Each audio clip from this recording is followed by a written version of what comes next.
राव नरेश राव सूरजमल जी की जो छतरी तोड़ी गई है, बूंदी नरेश, तो बार बार लोग मेरे पास फोन कर रहे थे कि आप मुद्दा उठाइए, क्योंकि जायज सी बात है, हम किसी को छेड़ते नहीं है, हम किसी को चल करके छेड़ते नहीं है, क्योंकि हम हमेशा एक ही बात कहते हैं कि जो क्षत्रिय कौम है वो बहुत मतलब नीचा खींचने में कमी नहीं रखती, सहनशीलता में कमी नहीं रखती, लेकिन चला करके उसको छेड़ा जाता है ना, तब वो पीछे भी नहीं रहती, वो उसको ईंट का जवाब पत्थर से देती है।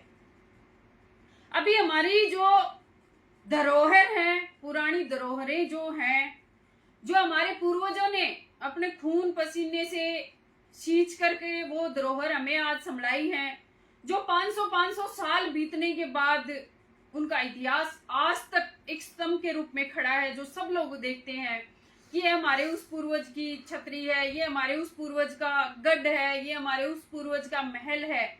ऐसी एक छतरी बूंदी नरेश राव सूरजमल जी की, जो 500 साल से एक ही जगह पे, मतलब रोज बदलने वाली बात तो होती नहीं है कि 500 साल से एक ही जगह पे वो स्थापित थी, लेकिन केडीए द्वारा उसको ध्वस्त किया गया बिना किसी नोटिस के। उसमें कोई नोटिस नहीं दिया गया कि भाई इसको इस कारण से हम हटा रहे हैं, इस कारण से हटा रहे हैं, या फिर मेरे समाज के जो भाई जो हैं सम्माननीय लोग हैं, क्या उनके साथ बैठ करके एक भी बार किसी ने कोई बात करने की कोई कोशिश की?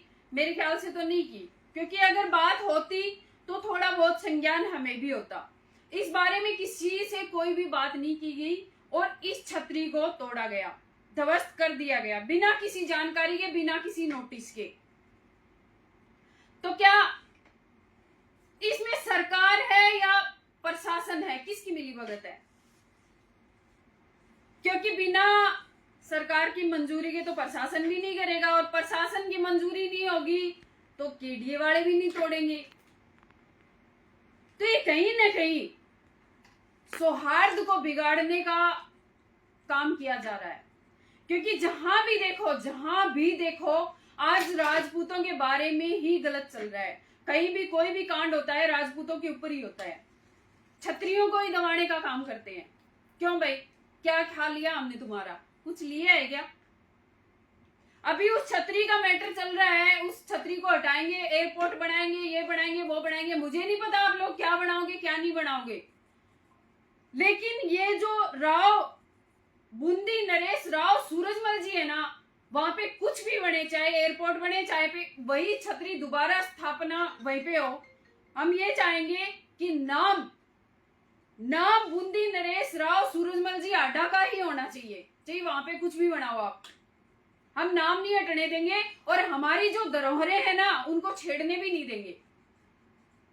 अगर हमें थोड़ा सा भी पता होता तो आपको वहां घुसने नहीं देते, हम तोड़ना तो बहुत दूर की बात है।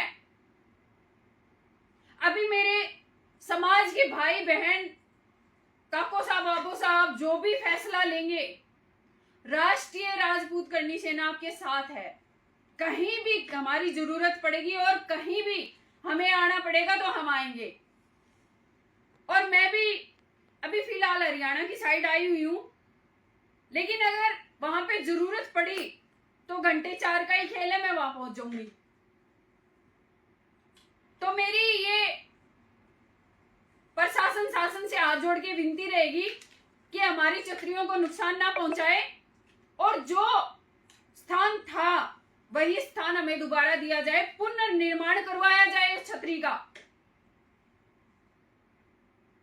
जल्द से जल्द, क्योंकि तोड़ते अगर वक्त नहीं लगता ना तो बनाते भी वक्त नहीं लगता। और आपकी हिम्मत नहीं है ना बनाने की तो हम अपने आप बना लेंगे, लेकिन हमें छेड़िए मत, छेड़ना गलत है, हमें छेड़ोगे तो फिर हम जवाब देंगे, फिर आप कहोगे कि क्षत्रिय तो गुंडागर्दी पे उतरते हैं। गुंडागर्दी पे हम नहीं उतरते, आप उतरवाते हो हमें, जानबूझ के छेड़ते हो आप लोग। क्यों छेड़ते हो हमारी धरोहरों को, जो हमारे पूर्वजों ने खून पसीने से बना करके खड़ी की है, हमें इतिहास बना करके दिया है, वो कलम से नहीं तलवारों से बनाया है, और तलवारों का इतिहास कभी खत्म नहीं होता।